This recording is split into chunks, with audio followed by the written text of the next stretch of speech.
What's up guys, in today's video I want to show you how to resize a picture. So this is the picture that we want to resize.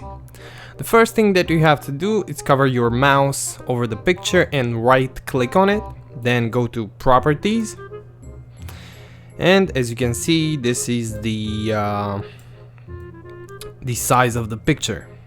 Now right click on it once again, click open with, and click on paint.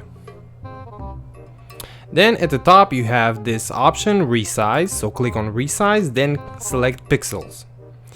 All you have to do is click OK, then close the window, then click on save, and let's see if it worked. As you can see, the picture is not 2 megabytes, it's 1.41. So yeah, that's how you do it. Hope you found this video helpful. If you did, leave a like and subscribe, and I'll see you in the next video. Peace.